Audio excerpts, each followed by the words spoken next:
Yes, sir. Yes. So we back with our last guest of the night. Been a great show so far. Thank y'all for sticking around and tuning in. So our last guest, founder, CEO of Uplifting Artists. Uplifting Artists. I was about to say Uprising, but Uplifting Artists. Jeff Peer. Hey. Thanks for coming out, man. What's up? I got y'all some goodies too. I got it that time. I got it that time. You better not, Jace. I got it that time. You lucky. No, I was first. I already got it. I was in there first. You said he was ready. He come carrying this. Okay. Hey, we finna have a good show. I got some THC-free stuff. You know, people that don't want to get high, but I don't know if I know any of those people right That's now. me. Oh yeah, no, we have one. I got We have some one. smoke tonight. Okay. We got one. That's my, thank you. That's my lane. That's CBG right there. Oh, nice. Dope. Man, So Jeff, tell us a little bit about everything you do. So yeah, I've been making edibles for like 10 years. I used to sell in dispensaries in Cali, and I came back here because I was born and raised in Atlanta. Okay. And the edibles were just not hitting again, you know. So I had to just do what I do and start up and try to get in some mom and pop shops. That's where I'm at right now. Okay. And yeah, I just sponsor artists. It's called Uplifting Artists because if you have an event, if you're an artist, you want to do a collab, like I have I work with, there's a label called East Chain. I can make like little chocolate anchors for them because their logo is like an anchor. I used to make their business cards. If you have an event, you want to do a door split, or you want to do a profit share, I'll come through, provide free edibles. I've done that before. You know, get people early and at the door. People want a free incentive. Sometimes, you know, like, oh, you get here before 10, you get a free edible. Things like that. Need him for future shows. Dope. So it's dope out there. I honestly never thought of doing. I've been doing events for the last 2 years, but that's what I used to do. I used to do like raves, or I used to work for this place called Quad at Spring Forest Center. We used to have like a team of like 50 people, you know, 5,000 people through the door every week. That's what I was used to managing. Yeah. So like, I left all that to go and do the cannabis business like 2016, and then that's basically when I started taking it really seriously. Okay. So how was that journey getting into the cannabis industry and all of that? Is that when you moved to LA as well? Yeah. I mean, I had already dabbled in it a little bit. I was just, you know, I couldn't get quality extracts out here. And so, like, I already knew friends that moved out there to grow, moved out there to extract, moved out there. I mean, at this point, I know chemists, like, all kinds of stuff. So, things that hit, like, the shelf right now, you've probably seen, like, THCO, things with, like, O at the end of the name. I mean, boys, I know, like, we've been making that shit for like a year, 2 years now, you know? So like the bigger suppliers already go through like the certain circle that I know, but I'm just trying to make the quality better. That's probably the main issue right now in the industry is like Delta 8. I don't know if you've ever smoked a Delta 8 cartridge in the last like maybe 3 years. Isn't that what they like sell in the stores and everything? Yeah. It is. It does. You know, it's pretty close to THC. It does get you high. It does all that stuff. But the issue with most of the cartridges, because I used to do cartridges also with this business, and before the ATF like changed all the laws and stuff, most of the, I would say 99% of the cartridges on the market were illegal. They had hot D8, which means it was over 0.3%. 0.3% is the legal limit of all the to be considered hemp, right? Yeah. So you can take any of my products, you can double test them. I already double test them for 2 different labs. Most of the time, I test them when they get extracted, then I test the final product. Okay. So my stuff, I've taken stuff from I don't know if you've heard about bigger brands, just bigger brands in the store called like Koi. I've taken their stuff, tested it. It's hot. It's illegal. You know, you can ride around in the car with it, you know, but if a cop takes that, you might get in trouble just for smoking on something you thought was legal. And that's what a lot of people don't think about because there's no FDA regulation or anything, so nothing to keep them within those percentages. Oh yeah, and when I was in the old game, when I was in the dispensaries, it's like you had to get the lab test to even get in the store, even get in the spot. You know what I'm saying? Really? So that's how I was already ahead. And so, are you kind of being more strict on yourself because you foresee kind of the FDA stepping in at some point? This whole kind of, I guess it gets legalized federally. And I guess at the point it would have to. Oh yeah, and I've been going to I bring up even my old spot I used to work at promotion wise because we used to have annual normal meetings. Normal's like the cannabis activism. They're the ones that got, you know, a lot of these laws changed in various states. It's how a lot of people even know the information. Oh, I can carry up to an ounce without getting a felony in the state. You know, things like that. If you look it up online, the first site that's going to pop up is probably like a normal website, you know, RML. So that's the circle that I was like involved with before. And that's why I feel like I'm more educated on a lot of the subject than a lot of these other brands that are just here, you know, fly by night just to make some money. Yeah. You know, and all my products are vegan as well. All my chocolate is non-child labor chocolate. A lot of like Hershey's bars, one of the main stuff. Use child labor chocolate. That's how they get it down to like $1 or whatever. But it's really dirty and nasty stuff they do to get. And the chocolate doesn't even taste that good. It's my favorite chocolate. So, Just put that out there. well, I swear to God, better. I swear to God, I swear to God, my chocolate's Gotta better. be. I swear, you I can. believe it. I believe Like, it. Look, let me tell y'all, I had the cookies and cream bar. okay, so Oh, I was just there. I felt like I was there, I heard. felt like heaven. and how did it taste too? Because like I know a lot of like vegan stuff doesn't taste as well. I don't know if you realize it was also vegan and gluten free. Oh yeah, and the thing is like, it tastes like it. Like you said, like I've had vegan mac and cheese. It didn't It hit tastes like like crap and cheese. But like I said, like his bar, they taste good. Like, what this I got right here? The peach gummy. oh yeah. It tastes like peach. Yeah, like, yeah. From the gummies to the chocolate, telling it you. tastes like what it says it's gonna taste like. There's no aftertaste. Like there's no. I done took This one is square, took perfected. another This is one. yeah, perfection. So, like, Jason, what's your try one of these? yeah? I want to get a handful. What's your kind of long-term goal, and like, what do you think, like the future of cannabis and marijuana in Georgia will be? I think it'll probably take 5 years. I already know. I've been to the meetings about. I've already had friends apply for those hemp licenses. They're only giving like less than 10 in the state. They did the same shit. Yeah. Okay, they did the same shit in Florida where they only had like under 10 licenses. Basically, that only allows like 10 people, 10 facilities to grow this stuff, right? And so everybody's kind of everybody else, subsidiary exactly. to them. So what they did in Florida was they're like, oh, let's look into who actually got these licenses. Oh, it was like someone who knows something. Senator. You know, exactly. So some dirty shit going on. So what they did is they did a class action, and now there's like I think over 20, almost 30 dispensaries in the state of Florida. So that's probably what's going to happen here. So things like that. Being on the West Coast too, I feel like I've already seen the future. I already feel like you know seen I how kind it of know. goes. I kind of know somewhat of the direction. I don't know everything, Yeah. but I know enough. So where I'm positioning myself to be prepared for that. I'm already, you know, I'm past like trying to get people so high. I'm trying to cater towards what you want. I sell to people in back accidents. I sell to people, you know, that have all kinds of ailments, grandmas to, you know, people that want to turn up at college parties. So I know exactly, I cater it towards those crowds too. I'm not making it just to get you know, one kind of high. I got 13 different products in my store right now, and that's basically all tailored, custom tailored, because I've had all those kinds of people. I used to sell to cancer patients, how I started out. And so that's really why I got the quality, you know. Do you have something for like people going through chemo? Sure. Oh yeah. I mean, I would recommend, you know, a perfect. There's a treatment you can take. It's called Rick Simpson oil back in the day. You can look it up, RSO. But basically, all it is taking 60,000 milligrams of THC and CBD within a you know, confined amount of time. It'll get you high as shit, but it's been proven to eliminate a lot of skin cancer, for example. You can look into studies like that. And you know, and apoptosis caught on camera, which is basically cell death. Yeah. So that's basically what I would recommend. But also, as far as the nausea goes, or if there's the appetite suppression, Delta 8 does. A lot of people don't know this.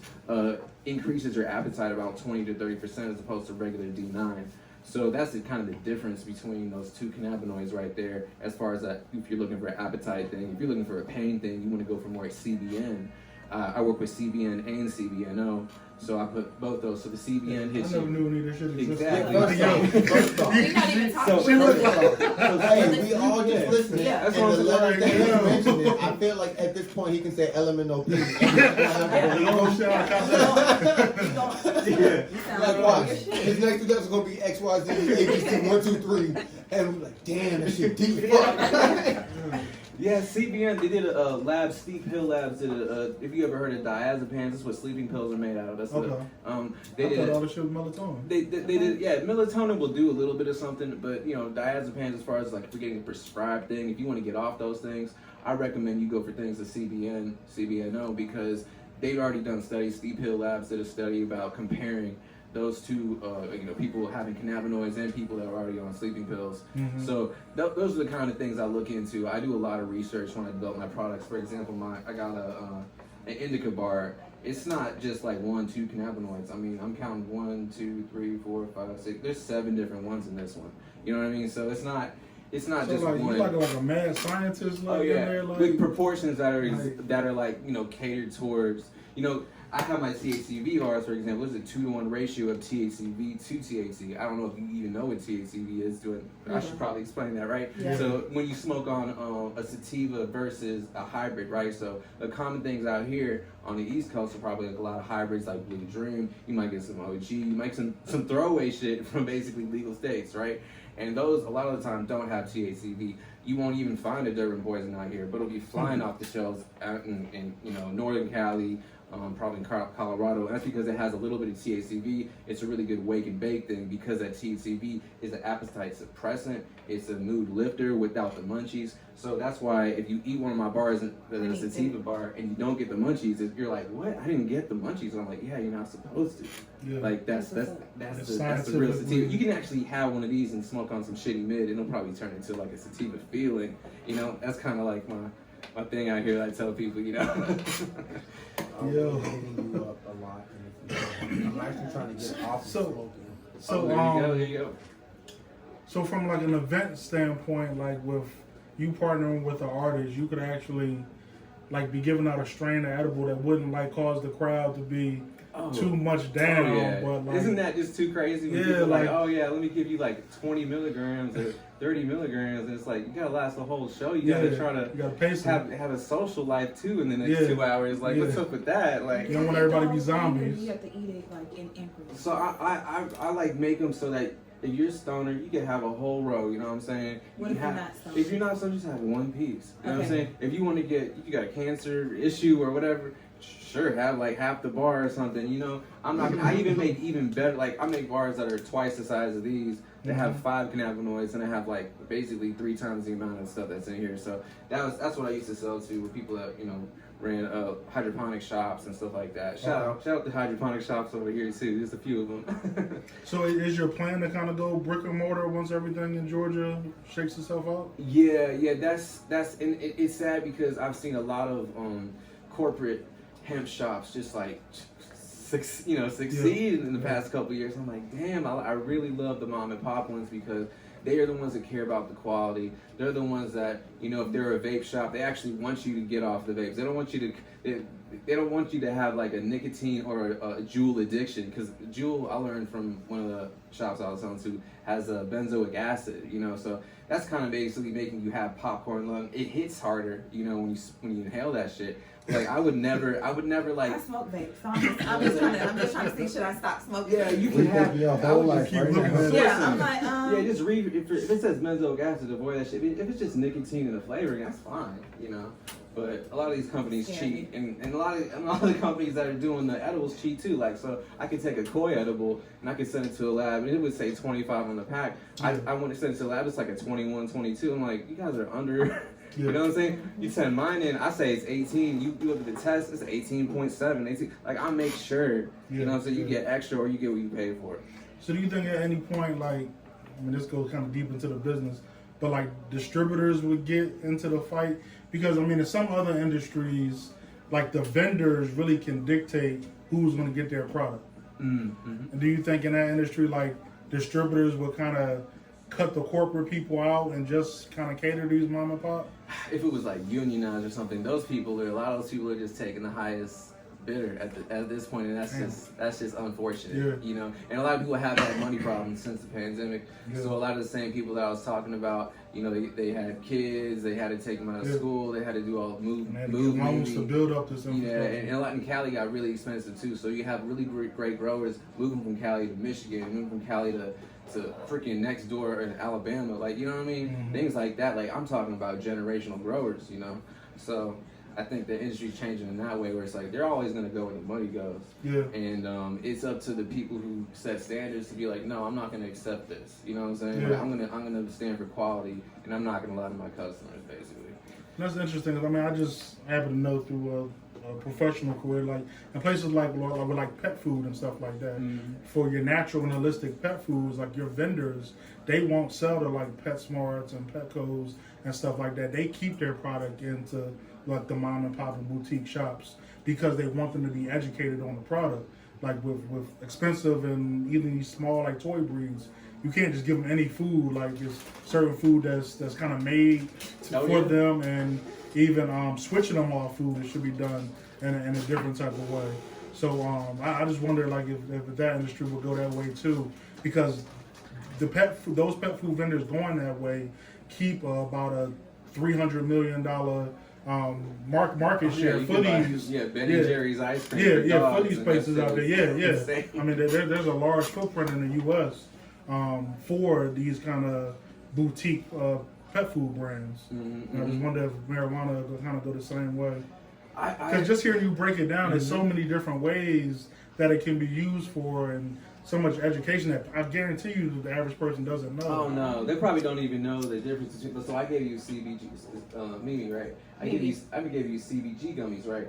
So CBG are the least amount in THC of all the stuff, and that's because when it grows in the plant, it becomes CBG before it becoms CBD or THC. So it's that before anything else. So what is it gonna do? So naturally, I take that. I used to have stomach problems, right? A lot more than I do now, and that's because like I started taking a lot of CBG. CBG is great for that. CBG is great for. I mean, it's almost like a natural Tylenol. If you had a headache, have one of those gummies. Like the girlfriend, she doesn't take Tylenol, she'll take that. You know, so there's things like that where I feel like. And this is a CBN CBT here, you can have one of these too. And that's basically, CBT is like a better CBD in my opinion as far as the feeling goes, but CBN is what I said before, it helps with like calming down. If I used to have anxiety attacks, and if I had like a little bit of CBN, it'd be like, oh, okay, I'm fine now. You know, things like that. You know, and just the right amount. I'm not talking about, you know, too much THC or too much of something will always do too much for you, but if you have the right amount, then it can be a really comfortable feeling. That's what I'm going for. I'm not going for like, you know, people are just, oh, I got so smacked last night. You know, it's like there's so many brands like that. There's so many. I got a question. So I have like back pain. Mm-hmm. What would you recommend out of your products for me? Oh, like every day, like my back is moving. Yeah. Have you tried like any kind of like topical creams, you know, for that area? Like, no. I'm talking about getting high. Yeah. To ease the pain. That too. Because I used to make I'm probably gonna bring it back in the store again, but I used to make a really good topical cream for people who have eczema, people who have back pains. My sister's been in the back accident. And it would have like CBD oil in it. Yeah, it has not just that, it has CBN, and those gummies like I gave you right there. Those are a good trial amount of that. I have CBN gummies that are double as strong as that. I even have a chocolate snowflakes that I just made for this season. They're actually 8 times as strong. So like those, there's a certain amount when they study these cannabinoids. There's a certain amount they studied in the lab. And it's like, oh, CBN at this milligram equals this, but it's like it all has to do with the sourcing. And they're also looking at cannabis studies, not necessarily hemp studies, right? Okay. So you need to look at that when you're thinking of things, and it's like, oh, okay, what could correlate to this? So I did the math on a lot of stuff. I started developing my products to have at least 100 milligrams of CBN. Like if this whole indica bar has at least that, you know, and that's because I'm not trying to just get you a little bit. I'm actually trying to alleviate the pain. Okay, I'll take that. You know, I'll take it. I feel like I recommend know that. Yeah. everything you're talking about right now. That's how good I feel. But also, I have been smoking. But still, I'm telling y'all, this man's gummies, his candy bars, it's just gonna put you there, bro. It's gonna put you there. Appreciate Hey, it. 'cause look, That's hey, dope, man. at the performance, everybody was at his table. I'm No telling you, oh shit. yeah. Everybody was literally at his table. Yeah. And That's dope, man. like I said, I bought that cookies and cream. Okay, the rest of that night was cream. What are some of the main venues you use in Atlanta? I mean, I was just at Smith's Old Bar for some. Okay. And then I'm gonna be real, man. I've been shut in with the pandemic and stuff because I mean, my girl's been, she was injured by a vaccine a while ago, and like, it's like the whole thing is just, we're scared about her getting like stuff. So I'm really like online sales. If I do some stuff, it's about like outdoor vending, Okay. you know. So like the last, you know, few things I was doing was earlier in the summer, things like Gotcha. that. I go to a lot of hemp conventions that people probably, you know, the average retail person's not going to, but for business people, I'll be at all those in Georgia, you know. Mhm. So Nice. Okay. Cool. So definitely let people know where they can find your product, how they can contact you for online sales and everything else. all right, yeah. So just check out upliftingartist.com. It's at upliftingartist. And if anyone wants to, I'll just give y'all a promo code right now. If y'all want one, is a capital first 50, and you get 50% off every order Okay. at upliftingartist.com. That's right. Every order. That's right. Not Every just it's the not first just the one. first one. It's So because first the whole word. yeah, first capital FIRST 50. That's right. We'll be online. Yeah, check it out. And everything's vegan, everything's gluten free. So it's like I used to have hella stomach issues from, you know, all kind. I've tried, you know, every kind of available gummy on the market. I feel like to develop my gummies, you know, Mm-hmm. and the same thing with the chocolate. So when I say it's perfected, it's like you could go to other places, but it's not gonna hit like mine. It's not gonna taste like mine. It's not gonna have the same ingredients as mine. So do you have like a home kitchen or you use like a ghost kitchen? I work with various kitchens. Okay. So like I work with people. I have 2 different people that help me make gummies. I've had a cookie guy. Shout out Carpe Diem Edibles too. I work with Lala from Uplifted, you know, Uplifted Sister Society. So things like that. I work with different local people as well. Nice. So I mean, if you got your stuff on point, then I'll be down for a collab as well. Yeah. That's just how it is. I do a lot of seasonal work too. Like I said, I did like a bunch of, you know, vegan snowflakes that are just like 8 times stronger than like, you know, just craziness, you know, with H4 CBD. I don't even think they have H4 CBD edibles on the I've line. never even heard Exactly, of that's what I'm talking about. Sound like the next damn Hummer. Like, bro. Yeah, so I'm already ahead on a lot of cannabinoid games. So if it's new, I can put in a product a lot faster than these bigger companies that take months and months and months before it even hits the stores. Yeah. That's dope, man. That's I feel like I just read a whole encyclopedia on Yeah, you just learned cannabis. something tonight. Yeah, definitely. Yeah, and I have a text. There's a number on the website. If you buy a product from me and you ever have a question, like that's what that line is for. That is You know, awesome. I've had, you know, moms ask me, grandmas ask me. You know, I don't care if it's like 1 in the morning. If I'm there, I'll answer it. You know what I'm saying? Yeah. Because I want y'all to have the best experience, and that's really what it comes down to. Is I know a lot of people that have tried edibles once or twice and had such a horrible experience and never want to go back. Like, oh, I'm not touching that. And it's like, oh damn, you got something that's not quality. You got something that's not for you. You know, Yeah, and I'm trying to yeah. tailor it for everyone specifically. Nice, man. Definitely thank you for coming out, man. Thank you. We'll definitely be in contact with you. Definitely love to partner on something, man. Hell yeah. Awesome. Definitely appreciate you coming out. Appreciate Let's get it. some pictures.